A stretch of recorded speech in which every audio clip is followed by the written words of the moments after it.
Lisa Dawson. Ed Dawson. I don't know if some of you would remember Ed Dawson. Oh, yeah. What a fine man he was. But anyhow, I've just been so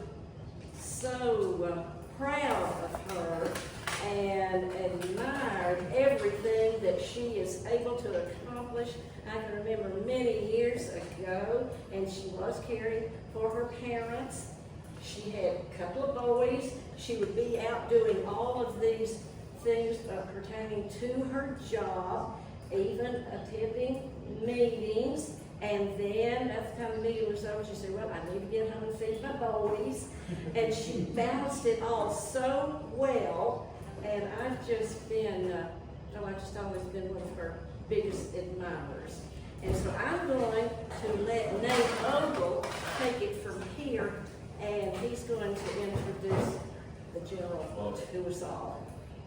Thank you. Just did an excellent job doing an introduction. I'm just going to briefly say, for those of you that don't know, because I know there are some new people to the club or people that haven't been around as long, this is General Allen. You're going to hear from her in just a moment. She became the elected District Attorney General in 2014 of Knox County, the 6th Judicial District. She was re-elected in 2022 to that same position, so now she's in her second term. She has done a lot of things and made a lot of very positive changes in the community at the District Attorney's Office. She has spearheaded a lot of changes. One of the biggest things that I think of, and I had the honor of working for her as an Assistant District Attorney for 8 years at the office, was all the work she did with organizing the office into special units, the people that she put into those special units. When she came in, and she'll talk to you some about this, there was a terrible drug problem. There still is a bad drug problem, but there was a really terrible problem at that time that needed to be addressed. And she created units and organized to help fight that problem and to help fend off those issues in the community. And still, to this day, the office is organized that way to help attack not only violent crime, crimes against children, but also drug offenses. General Allen had spent a lot of her career working to fight violent crimes against children. She was a child abuse prosecutor for much of her career, and I know she's got all kinds of awesome stories to tell about her time. And in fact, I'm just going to tell one briefly because I had the honor of picking up a case that she had started at one point. There was a gentleman that was indicted from the work that General Allen did a long time ago in the early 90s. And he was indicted then for a very serious crime committed against a child. And I had the honor much later on, about 2018, of picking up this case and taking up the mantle when he was finally taken into custody because he had left the country. And he had avoided justice for so long. And so it was really cool to pick up a case that she had started so long ago and then picking that case up and prosecuting that, taking that to trial and obtaining the conviction. And that was one of the biggest honors that I had when I worked for her at the office. And so I hope you all enjoy hearing from General Allen. She is a real treasure in our community. She does a great job, and she's got some great stories to share with you all.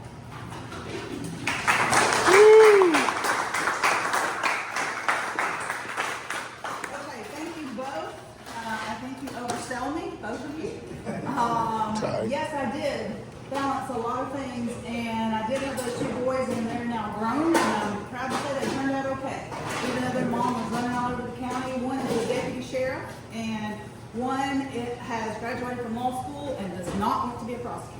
So I'm still working on him. I do have a stepdaughter that's a prosecutor, though, and I have a husband that's a prosecutor. So we're all prosecutors and law enforcement pretty much, and we're working on the ones that are.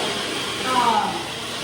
Let me tell you a little bit about our office, but before I get started, it's not that I like to play favorites, but I have to call out 4 people in this room.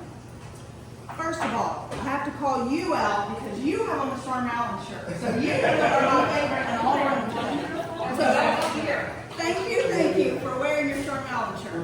So you definitely make it to the top of the favorites list. I did notice. And then the other 3 people I've got to call out. One was up here already, Nate. And I did have the pleasure of being his boss, and he was fantastic. He prosecuted in our office and did a fantastic job, and is now on the other side. He's gone to the dark side. And we'd love to have him back, but I think he's not coming back because he's doing fantastic out there. Then the next one is sitting right in front of me, Oscar. Oscar Butler, same thing. Oscar worked for us, did a fantastic job as an assistant district attorney. Could not have been prouder of both of these two.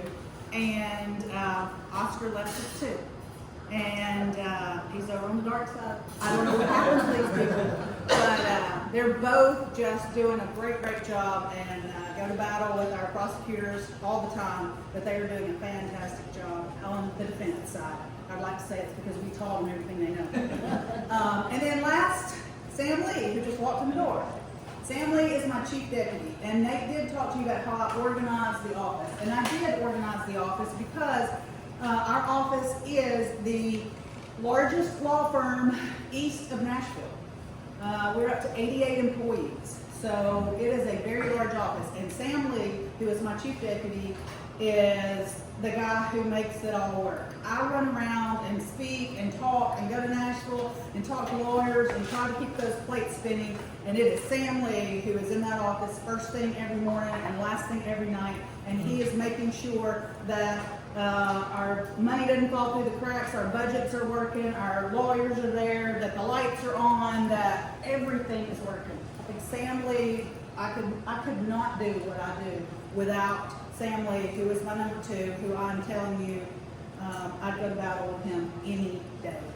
And I could not be more appreciative of the fact that he came with me, because I brought him from the dark side when I came in 2014. I needed a number two, and he was out there knocking it down on the dark side, making a whole lot more money than he makes working for the citizens in Knox County now. And he said, I buy into this passion, I buy into this calling, I feel like this is what the Lord wants me to do right now, and he really wants me to fight this battle with him. And so Sam Lee gave up a very lucrative career to come work for the citizens and fight evil every day. So thank you, Sam Lee.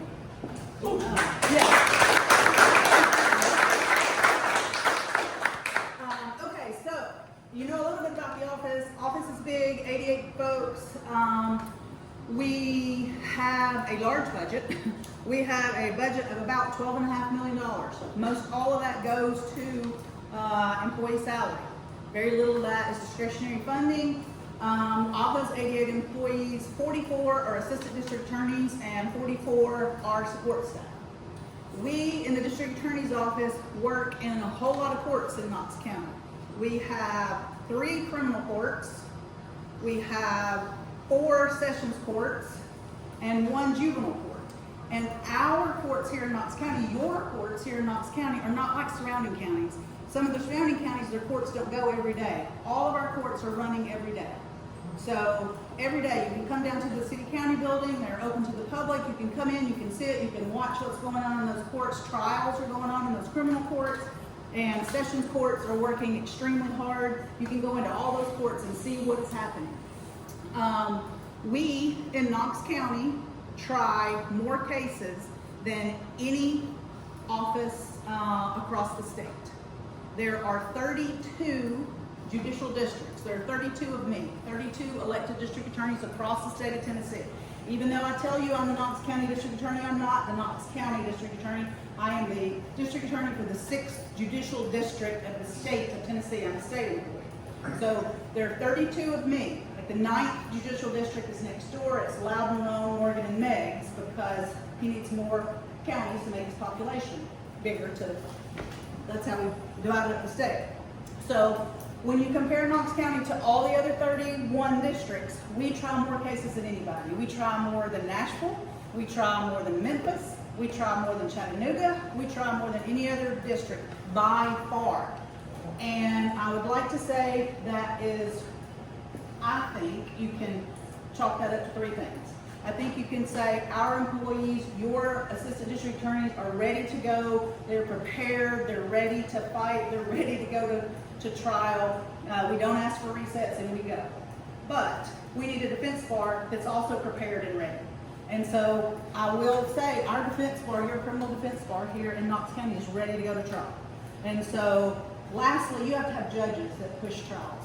We have had judges here in the past that have given reset after reset, and that's why when a crime happens and the person's a victim of a crime, you want that crime disposed of, right? You don't want someone who has murdered a loved one to be put off year after year after year. You want some kind of closure. So it is really good that we are able to have judges that now push folks to trial and get things tried in a timely manner. And you have 3 criminal court judges that are doing that. I don't know if you know this, but of the 3 criminal court judges, one, Steve Sword, who's our criminal court division 1, just left us and went to the Court of Appeals. And so that created a vacancy, and it was just recently filled, and we now have Judge Emily Abbott, who has just taken the bench in Division 1. She's been there, a couple of weeks. It's been about a little over a month, 4 weeks, 5 middle of August. So she has only been there, we're just getting to know her. She's doing a great job so far, but she will be running, she'll have to run for election because that's a gubernatorial appointment. The governor appointed her. They got it down to a panel of 3 people. She was one of the 3 that went to the governor, then the governor picks. So that is who he picked. He put her on the bench. Same thing with Judge Sanchez in Division 2. Sanchez went through that whole same process, got down to panel 3, was appointed by the governor for his, that's how he first got on the bench. But once you get on the bench, you have to run. So all these criminal court judges are going to run. So at some point they have to run just because the governor puts them on, they got to run in the next election. So we have a lot of hardworking people down in the city county building working for you guys each and every day.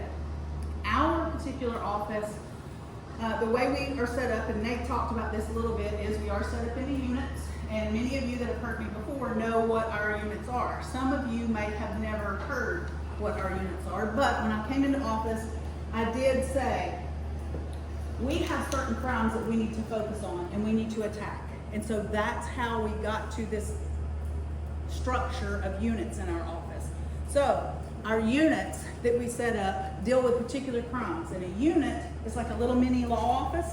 It consists of lawyers, victim witness coordinators, and secretaries in each little mini law office. And they focus on the same type of crime. In theory, if you focus on the same type of crime all the time, and we give you all the training that Sam Lee sets up for everybody, and train you in that particular area, and that's all you do, you become specialized and you do a much better job with that particular type of crime. So the units that we have set up are a DUI unit, a drug unit, a career gang unit, a major crimes unit, a child abuse unit, a domestic violence unit, an elder abuse unit, a white collar unit, and a mental health unit.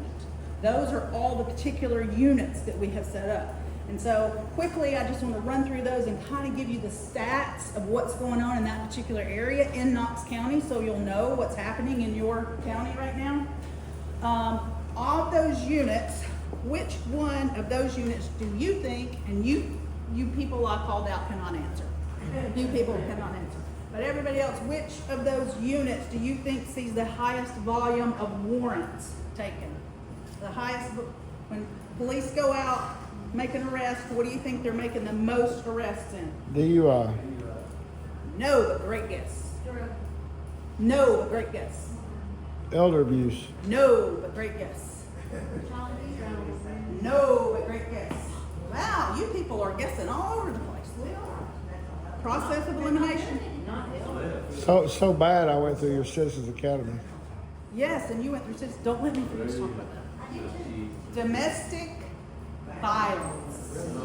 Domestic violence. That is by far where we have the most warrants. The last time I checked, and the last time this information was put out has been several years ago. So I would say that this information is probably, I would say they go out more frequently now, but we haven't had a time study like this done. But several years ago, it was 3 domestic violence calls an hour. Every 20 minutes, law enforcement in this county is responding to a domestic violence call. And keep in mind too, those are the most dangerous for officers to respond to. So our domestic violence unit is extremely busy. We have 4 lawyers in there that do nothing but do domestic violence all day, every day. We have support staff and secretaries in there with them. And so the number of warrants that we took in domestic violence last year was right at 1,700. So 1,700 warrants for domestic violence. That's what that unit works on. And that unit has to deal with many of the domestic violence victims do not want to prosecute when they get to court. They really just want the domestic violence to stop. They want law enforcement to come, make it stop. But by the time we get to court, many of them do not want to pursue that. They don't want to follow through, and for good reason. Because they love him. Because they love him. Because he's the father of their children. Because he supports them. There are lots and lots of reasons that are valid. But people want to, and they do love him 90% of the time because he's great. It's just the 10% of the time that he's beating the snot out of her that he's not so great, right? So that unit has to deal with folks that don't want to follow through. They have to be people that are cut from the cloth to say, look, we get it, we understand, and you won't follow through and we'll still be here the next time. Because it takes most domestic violence victims 7 times to start the process and then follow all the way through. Most of them, the average back out time is 6. That's a national average, and I would say we all in there close to that. But that unit is very busy. They work, and I'd like to say in domestic violence, it's not always that the man is the perpetrator and the woman is the victim. It goes both ways. Domestic violence also includes things like violence within a family unit, the way our laws are written. So we have a lot of folks that have children that are adult children who are struggling with mental health issues, and those children that are struggling from mental health issues are fighting with their parents, and we are the last straw because we don't have anywhere to send people with mental health issues in this town. They closed Lakeshore. We've been dealing with that for years, so a lot of those individuals with mental health issues are now in the Knox County Jail. And we're not a mental health place. We're a criminal place. So we try to deal with those individuals and deal with their mental health issues. But it's a mom who is fighting with her 25-year-old son, and he's hitting her with a broom. And she has nowhere else to turn, so she calls police respond, and then we've got the 25-year-old son in custody, and mom is saying, I don't want him to be in jail, but you gotta help me. He's going to kill me. So that's the kind of domestic violence cases that those folks deal with all the time. Okay, what do you think the unit with the second most warrants is behind domestic violence? If domestic violence has the most, what do police arrest on second most? DUI. Very good answer. Yes, DUI. DUIs, we had last year 1,450. Is that all? 1,450 DUIs. And let me tell you, DUIs have changed a lot. DUIs, I used to say, when I first started, my daddy always told me, be home by 11 o'clock because nothing good happens after 11. Y'all heard that, right? Sure. Okay, well that's not true anymore. You can throw that out the window. Because that used to be true. If you stayed away from the bars around 11, you were okay. You weren't going to get hit by a drunk driver. Now, you can get hit by a drunk driver anytime, any place, any time of the day, because we have so many impaired drivers on the streets, not just from alcohol, but from drugs. Many of them now are a combination of alcohol and drugs, and many of them are just plain old drugs. We've arrested many mothers in the school drop-off line, passed out in a seat with their kids ready to drop off. So that happens all hours of the day and night. So that is something that we are dealing with. It's a change in DUIs. We've actually just had to add another lawyer to that unit. It was a unit of 4 people. And just this week, Monday, what is today? Today is Thursday. So Monday, 4 days ago, we added a 5th lawyer to that DUI unit to deal with the number of DUIs coming in. So that is a unit that unfortunately is going like gangbusters. And I want to talk to you real quick about DUIs also turn into something else. DUIs turn into vehicular homicides because those drunk drivers then hit people and hurt them, vehicular assault or vehicular homicides. And our vehicular homicide numbers are up. They are up. They're not, I don't know how much they're going to end up by the end of the year, but I pulled the numbers for you guys. Last year we processed 27 vehicular homicides by intoxication. This year to date, we've already processed 31. So by the end of the year, we will, unfortunately, I'm sure, have more than 31 vehicular homicides by intoxication that we are reviewing. So those are crimes that are just awful.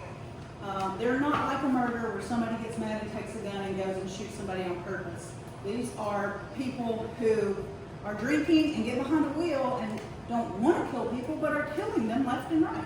Yes, ma'am. So, do you have any statistics on how many of the homicides or repeat have been arrested before? That had prior DUIs? Yes. No, I don't, but that's a really good question. Okay. That's a really good question. And I would say many of them probably. 50%, 60%? I don't know. Anybody want to guess? I would be afraid to guess. Yeah. I'd be afraid to guess. I would be afraid to guess, but I would be surprised if we were that high, only because DUI is such a common offense. You can happen from, from casualty, restaurant, having such a drink. So most of the people, because it's not a intentional crime, I would imagine it's not a repeat thing. But there are some that you have to actively get on Sunday, just on prior things that they do.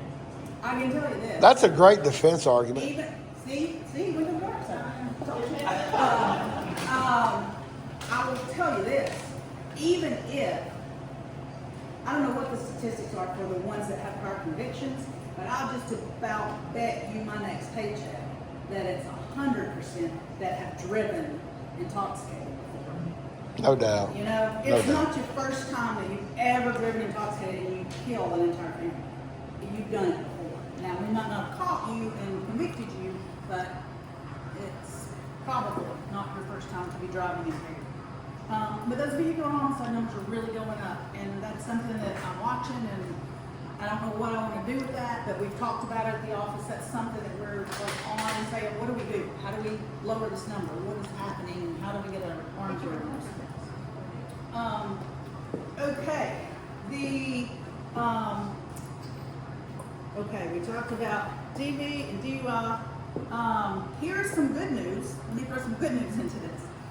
Good news, let's talk about our major crimes unit for a second. Major crimes unit is just what it sounds like. It's the unit that focuses on the major crimes. The homicides, the rapes, the serious A and B felonies. And here, our homicide rate has been going down steady, which is good news. So I'll tell you how much it's gone down. COVID killed us with homicides here. When COVID hit, our homicides spiked. They almost doubled when COVID hit in 2020. So in 2020, we had 45 homicides in Knox County. I mean, that's a lot of homicides. In 21, when we were still dealing with COVID, we had 54 homicides. So we had 54 homicides, but since 21, it's been steadily coming down. It went from 54 in 21 down to 39, then to 30, then last year to 26, and I am not going to go ahead and tell you right now that year to date, as of today, we've only had 14.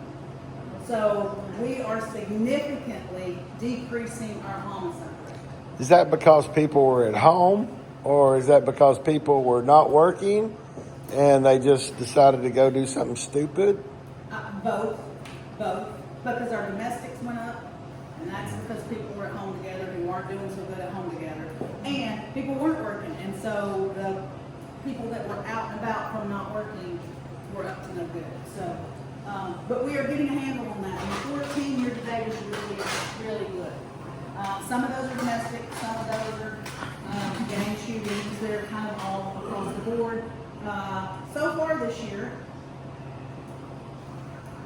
well, we're including that child. Other than one of these, I think all of these 13 of these 14 have been guns or gunshot wounds. Last year we had 26. We had several we had hatchets, machetes, and axes last year. Multiple stabbings, slashings, last year was kind of an anomaly with that. They weren't all related, but we really had a lot of that last year, which usually mostly gunshot. And that's what we've seen this year. Okay, so our child abuse unit and our elder abuse unit are kind of set up the same way. And let me give a little plug to the, what time do I need to quit? So 8 o'clock, okay, because I've talked to y'all till like 1 or 2 in the morning. Well, so 7:40. 7:40, oh, you're cutting me. I see what you're doing. Okay, so child abuse and elder abuse are kind of the same, and they're different from domestic violence and DUI in that. Remember I told you that domestic violence and DUI, those are officers making an arrest because police respond and they write out an arrest warrant and you get those cases and they come in through an arrest warrant, right? Our child abuse unit is not set up that way. What happens in your child abuse unit is when a child makes a disclosure, typically it's something that has been going on with that child for a while, and they finally are telling some adult that they trust, a teacher, a family member, somebody that they trust, and they say, this has been going on. Uncle so-and-so has been doing this, or somebody's been doing that. So, we don't then run out and make an arrest because we don't have any proof, we haven't seen it, we don't know what's happening, right? So once a child makes a disclosure, DCS, which is the Department of Children's Services, and law enforcement come together, they do a joint investigation of all those reports of child abuse. Those reports then come together, the Department of Children's Services and law enforcement come, meet with my prosecutor, a doctor, the Child Advocacy Center, they staff all of these cases that come in, and then from that staffing, which is called CPIT, which stands for Child Protective Investigative Team, that team comes together, they process those cases, and then out of that, the ones that we feel like we can substantiate or that are true, that we can prove, they come to our office, and our office determines what we can prosecute, right? So some of these numbers that go to this team don't actually happen because, hear this, if you don't hear me say anything else, Tennessee is a mandatory reporting state on child abuse. What that means is every single person in this room under the law is obligated to report child abuse. It's not just teachers or not just parents or whatever you might think it is. It's every person in this room. Mandatorily, you're under law. If you suspect child sex abuse, child physical abuse is going on, you're supposed to report it. So all those reports come in and then we sift through those reports. But child abuse cases in 2024, there were 1,650 Wow. reports of child abuse in Knox County. That's a lot of child abuse. And so that's what's reported. That doesn't mean all 1,650 were substantiated and came through, but it means every one of them was investigated, every one of them was staffed, every one of them was determined if it was something we could prosecute. So that's 1,650 cases that my lawyers, in that unit I have 3 prosecutors right now, that's what my lawyers are sifting through, 1,650 cases. So when we get a case that we feel like we can prosecute, then what happens is the prosecutor will take that case to the grand jury, and then it will go to criminal court. There's never, I don't want to say never, but typically 90% of the time, there's not a warrant in a child abuse case. And if an officer walked up and saw a child being abused, clearly the officer would write a warrant. So that does happen, especially in physical abuse cases or something like that. But 90% of the time, child abuse cases come in, they're investigated, they're looked at, the child is interviewed at the Child Help, which is our Child Advocacy Center here, and then my prosecutors will determine whether or not to take it to criminal court, which is what Nate did for a while. So that's how those cases come through. So when I came into office in 2014, we did not have an elder abuse unit. We didn't have an elder abuse unit at all. Nobody was looking at prosecuting elder abuse crime. I'd come from a background of prosecuting children that were abused, and I knew there were elders getting abused, and I'd gone to a training where this guy from California talked about his units in California that prosecuted elder abuse, and he was like, it's rampant. But nobody in Tennessee was thinking about it. And I remember sitting at that conference thinking, man, nobody prosecutes elder abuse. We've never even talked about that. I wonder if elders are getting abused in Tennessee. Surely they are. So, why is nobody talking about it? So when I got elected in 2014, that's one of the very first things I did when I set up these units. I said, look, I know we got DUIs, I know we got child abuse, I know we got domestic violence. I think, guys, we got a lot of elder abuse going on that we're not doing anything with. So I tapped Andrea Klein, if anybody knows Andrea Klein, and said, Andrea, I want you to go out and I want you to go across the state of Tennessee and I want you to find who's prosecuting elder abuse, come back here and set up a unit and let's look and see if we have elder abuse going on here, we need to be doing something about it. So Andrea went out. Guess how many people focused on elder abuse prosecution there were across the state of Tennessee? 0. 14. 0. You've heard this before. You can't cheat like that. I can. 0. 0.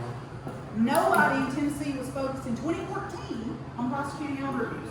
So I then said, okay, Andrea, go out of state. So Andrea went out of state, found us programs where they were looking at prosecuting, and we knew they were doing it in California because that's the guy I heard at the conference. So we talked to him, we got our unit together, we sat down, and we said, this is how we want our elder abuse unit to run. Let's run it like child abuse. Because elder abuse is like child abuse. It's not something that is going on out on the street like DUI, right? And it's something that's kind of hidden, like child abuse. So that's how we set up elder abuse unit. It's set up the same way. What happens is, if somebody suspects elder abuse, they call in the suspected elder abuse. Then, instead of DCS, which is Department of Children's Services coming to children, APS comes. APS is Adult Protective Services. So APS and a law enforcement officer will then go, in theory, it's still kind of, it doesn't work as smoothly as child abuse yet. But in theory, they go out, they investigate that elder abuse case. Then that case comes to something called vacant, which is the same thing as CPIT, it's vulnerable abuse protective investigating team, vacant. So they look at that. And then they determine how many of these elder abuse cases are really going on, how many can we prove, how many can we prosecute, and they process that case. So that's how we set it up. That's what we started doing. And so we had the very first elder abuse prosecution unit here in Knox County in 2014. And I think it was 15 by the time we really got it running, because I ran in September 14. But we had the first unit, and since then, I'm happy to tell you, all of those 32 districts, remember I told you there are 32 of me across the state, and there are 32 districts. All 32 districts have somebody that is now trained in prosecuting elder abuse. And many of those people were trained here in Knox County as we were doing it first. So that is a feather in the Knox County cap. And also when we started prosecuting, we realized that those elder abuse laws were antiquated, outdated. Nobody looked at those laws. The laws on the books were from the early 80s. They were awful. And why? Because nobody was using them, so nobody looked at them, so nobody thought about them, you know? So we were instrumental in rewriting those elder abuse laws. We took it, the 32 of us in that conference took elder abuse legislation to Nashville 3 years in a row to get all the elder abuse laws changed and brought up to date. That was all through the district attorney's conference coming out of this elder abuse unit here.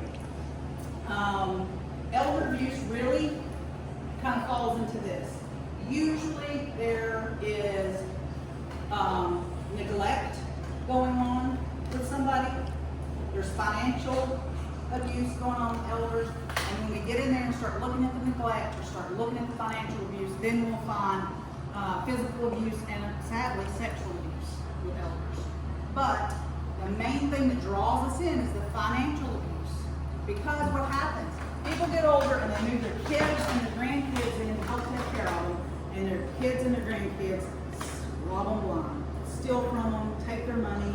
That's how we find most elder abuse. We're set up with the banks. That's part of what we do. We set up with the banks, and banks are very good to notify us when they think something is suspicious. Mr. Sellers has always come in and, you know, he's withdrawn the same amount of money every month for years. We know him well, and all of a sudden he's showing up with some young dude that we don't know, and he's taken 4 times the amount of money out, and Mr. Sellers is with the young dude. Who is he?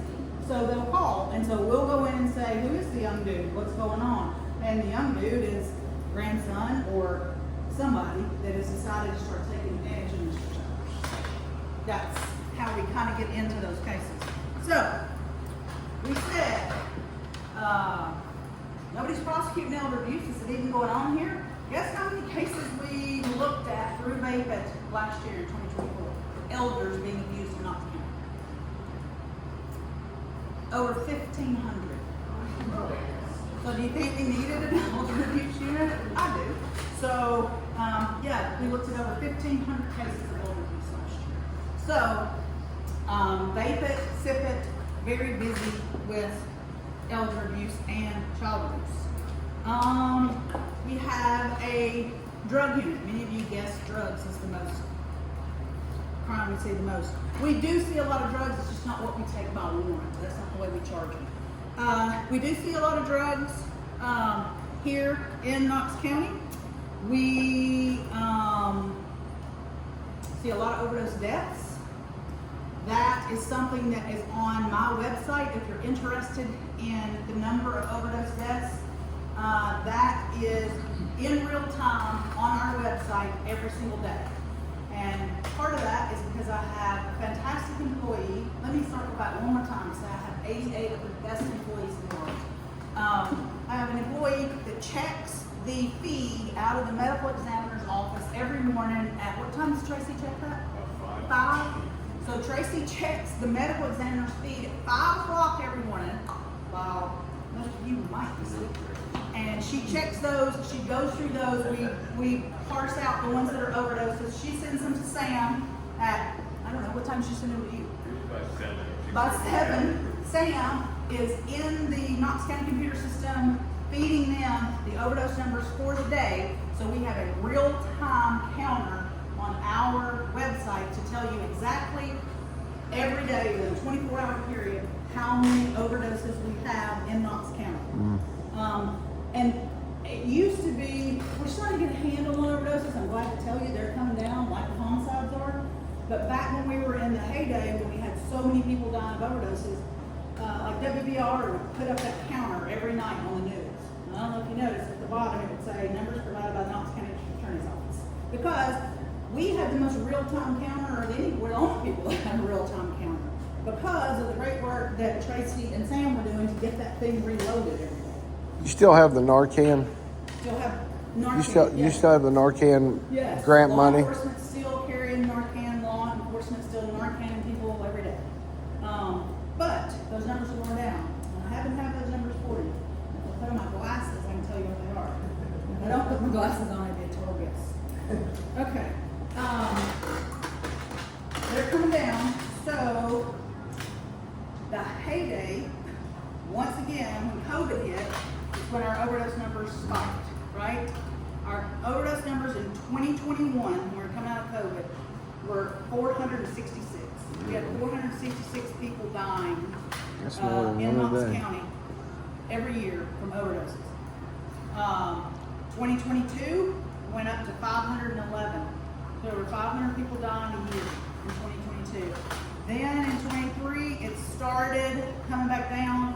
23, we got back down to 485. Last year, we were down to 301. And I'm very happy to tell you that as of today, year to date, actually this was yesterday, but unless we had maybe 1 or 2 overnight, 215. So we may be under our 300 for this year. So continuing that downward trend. Why is that? Why is it coming down? Well, one thing is Narcan. Our first responders are carrying Narcan. Your law enforcement, KCSO, KPD, fire department, first responders all carry Narcan. What is Narcan? Narcan, most of these people are overdosing on opiates. And what opiates do is slow your breathing, right? It slows your breathing to where you just quit breathing. Narcan is a spray that they give you shots up your nostril, and that will jolt you back and bring you back. They will sometimes hit you with 1, 2, 3, administer 3 shots of Narcan. Some people we can't bring back, obviously. But we have brought back many, law enforcement's brought back many people using Narcan. So the Narcan that all first responders carry is part of that. Part of that too, I think, is something that we started back in 2022, and that's the 313 initiative. 313 initiative is something that the TBI came up with, and the TBI then came to the district attorneys and asked us to partner with them. So when we give credit to the TBI, they came up with it, we just partnering with them. What the 313 initiative is, most of your drugs that you have here in Knox County, not all, but most of your drugs come from Detroit, Michigan. They come from Michigan down the pipeline of I-75, and most of your drugs have come from there. And so the area code in Detroit is 313. That's where we got the name for the 313 initiative. And what it is a collaborative, it's a collaborative, man, I've got no word. A collaboration, let's go with that. It's a collaboration of all the state, local, federal law enforcement officers and agencies working together.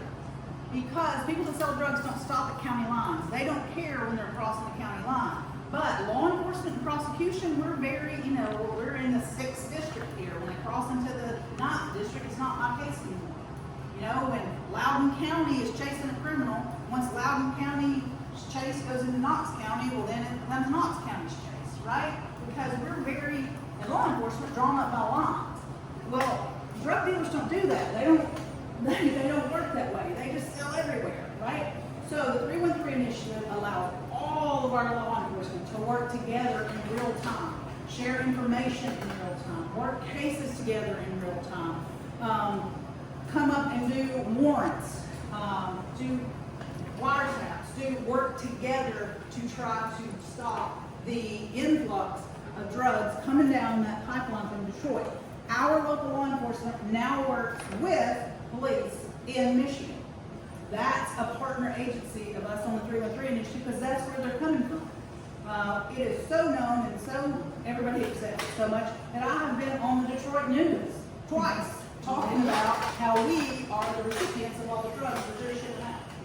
So the 313 initiative, I think, has been extremely successful in trying to stop the drug dealers and tell them. Part of the reason the TBI came to us was because they wanted the DAs to go on and be very, very public about this. They wanted the drug dealers to know, we're not going to let you sell here. We're going to push you out of East Tennessee. We're going to indict you. We're going to prosecute you to the fullest extent. That's why they needed us.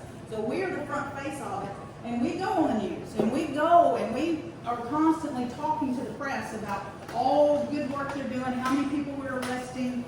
The last numbers I looked at, we had made 453 arrests and seized like 150 pounds of meth, 83 pounds of fentanyl, 84 pounds of fentanyl. We seized 84 pounds of fentanyl. Do you know how much fentanyl it takes to kill you? Not much. The same size as a grain of salt. Grain of salt will kill you with fentanyl. So we have removed 84 pounds off the street. So how many people is that have been saved by just taking the fentanyl off the street? So we've seized tons of weapons, money. We are hitting the drug dealers. It is now known, we listen to jail phone calls and the drug dealers talk about not wanting to sell in the East Tennessee area.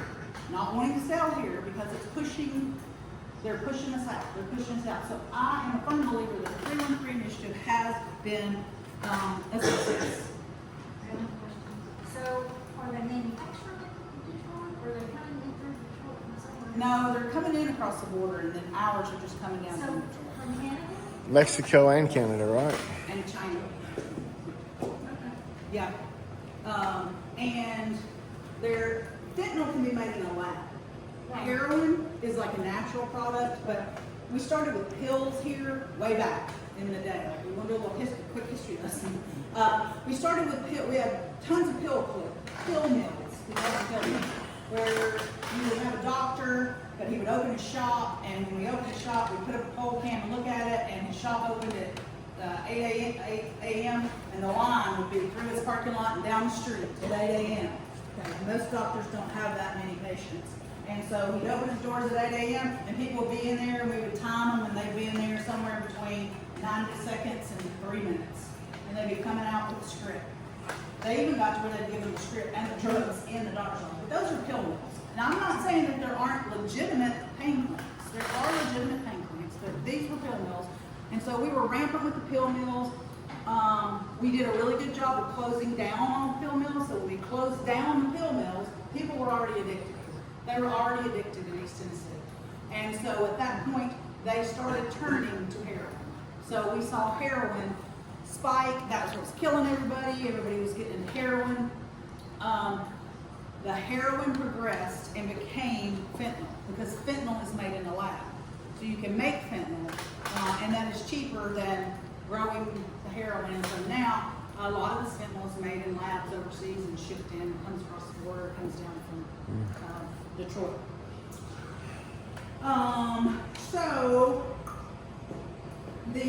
And that's kind of borne out in the overdose deaths, like from 2010 to 2015, and this is from the Mark County Medical Examiners where this comes from. Every year your ME puts out a report telling you how many people have died, what drugs they've died of, what the hot spots are in the county, where they're dying. And so if you go back and look at those reports from 2010 to 2015, the number one drugs that were killing everybody was oxycodone and oxymorphine. That's when we were doing the pills. That's where everybody's dying from the pills. So as you progress, you watch and you come down, fentanyl takes over in 2016.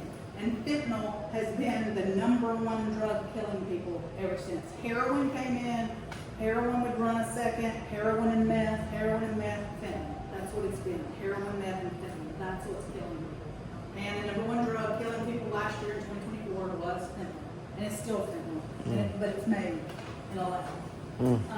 The number one age group from 2024, here's another quiz. And I'll tell I'm teaching a college class. I feel like I'm treating y'all like my students. Okay, here's a question. 2024, this is from the ME's report. What age group do you think was the number one age group to die from overdose? What age group do you think is dying? 35 to 45. Okay, you're guessing 35 to 45. Do we have anybody that wants to challenge Mr. Hornback? 45 to 55. Anybody want to challenge once again? Teenagers. Keep challenging, y'all ain't there yet. 50 to 60. We're in the ballpark. 55 to 64. Number one age group of people dying of fentanyl overdoses in Knox County in 2024. Number one group is 55 to 65. Second group is 45 to 55. Third group is 35 to 45. The last group is 25 to 35. So it is older people dying of fentanyl. It is not teenagers running around out there doing drugs. Yeah, we're losing a lot of grandparents and parents to fentanyl. Is that because they've used every other drug and now they're on the fentanyl? That definitely has something to do with a lot of them. Yeah, they became addicted through the pills and the heroin, and the fentanyl's killing. Yeah, because fentanyl, remember, it's just a little tiny. And what happens is they will order these drugs, and these drugs, they'll order heroin, right, from the drug dealer, and they think they're doing heroin. And what happens is they got one little mix of fentanyl in there, Right. and they're used to doing the same amount of heroin all the time, but they'll have a mix of fentanyl, and they're gone. Yeah, that is exactly what's happening. And those people that are selling that are being prosecuted today, right? Yes, anybody we catch. Yeah. Because I watched a case out of Dixon County last week. Our drug unit is going on gangbusters. Our drug unit and our career gang unit, my career gang unit does try, I feel like, every day of the week, Keisha Fitzgerald would try 3 cases at a time. But we're hitting the drug dealers and the gang units. I want to just throw this in there because this is just interesting information that I want to share with you. I sat on the opioid abatement council. I was an appointee of Lieutenant Governor McNally. The opioid abatement council was formed in Tennessee back in 21. And if you remember, that's when like the pharmacies, Purdue, our state attorney general sued, he was with all the attorney generals across the state, and they sued all the manufacturers of all pills that got everybody addicted to this in the first place. The pharmacists, the pharmaceutical companies. So they sued all of them, and they won. And so there were millions of dollars given away in settlements that's the drug companies paying the states because the courts said, yeah, you drug companies got all these people addicted. You drug companies lied, and you drug companies got them all addicted. And oxycodone and oxymorphone were addictive as everything, and you lied. And that's why we got all these people dying. So they made them all pay. So Tennessee got a huge share of that money. So the Opioid Abatement Council was formed back in 21, and the Opioid Abatement Council had people appointed. The governor got to appoint a couple, the lieutenant governor got to appoint a couple, the Speaker of the House got to appoint a couple. So and you rotate off every so many years. So I was an appointee of Governor McNally. So I was on the original Opioid Abatement Council. So I served from 21 to just this June. I rolled off in 25. But we awarded money, right? That was our job, to take this money and make sure that it was getting used in the right way. That we were using it, that it wasn't getting to people it shouldn't have gone to, that people weren't using it to pay themselves. We were the watchdog group, and we are the ones that gave out the money. So, just so you know how much money has come to this Opioid Abatement Council, just straight from the drug companies, and between 23 and 25, the way the legislature decided to deal with it is, they took the first third, I think, and cut it off the top and said, we're giving this straight to the counties. We're giving it straight to the counties. We're just going to give it to each county. Each of the 95 counties is going to get X amount of dollars. And so Knox County gets straight pass-through money straight to the county. And Knox County, so far, between 23 and 25, has been awarded $87 million. Not Knox County. Whoa, sorry, not Knox County. All the counties, sorry. Don't say that. All the counties from 23 to 25 have been awarded $87 million. And you can go on the Opioid Abatement Council website and see what percentage of that $87 million has come straight to Knox County. But Knox County has that to give out however they want and use it for whatever. The rest of the money came through the Opioid Abatement Council, which I sat on, and what we did is we had grant applications that came in. Then we looked at those grant applications and dispersed that money. So in 24 was the first year that we got it set up to where we could give out money. So in 24, we awarded grants of over, this is a little bit confusing, but we gave out over $80 million across the state in 2024. That was because you could apply for these grants in 3-year cycles. Some people turned in a 1-year grant in 24. Some people in 24 said, hey, our program's going to run 3 years. You couldn't run more than 3 years. But if you look at the ones that turned in 2024, and some of them ran for 3 years, we gave away $230 million. Wow. $230 million in 24, which is a lot of money from drug companies. All that comes from drug companies. We gave that out. Then in 25, we did our second round of awards, and in 25, we gave out $63 million on this 3-year grant. So in the last 2 years, what's 230 plus 63 is over, what, 300 million? 293 million. $300 million across the state of Tennessee from drug companies to fight opioid addiction problems. And where does that go?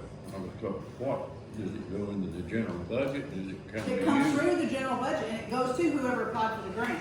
Like UT Hospital applied for a lot. Drug treatment, Helen Ross McNabb applied for grants. Metro Drug Coalition applied for grants. Anybody, halfway houses, treatment facilities, anybody that turned in a grant saying this is how we're going to attack the drug problem. We're going to do recovery housing. We're going to do whatever. We're going to do education, whatever it was. And we divided it into different things to give away. We gave so much in recovery. We gave so much in treatment. We gave so much in education, so much in harm reduction, and so much in research. But we broke those grants down and went to different entities around. That's in addition to that $87 million that all the counties got, and Knox County gets some percentage of that. So there's a lot of money flowing in now from the drug companies to fight the drug crime. So I'll tell you that so you'll know. Hornback says I've gone over. You're good. So you'll know that there is money flowing in, and I think that has something to do with decreasing the drug problem. Gangs, I just want to hit gangs really quick because my gang unit is just goes like gangbusters, and there are 4 of them there. Is that right? Yeah.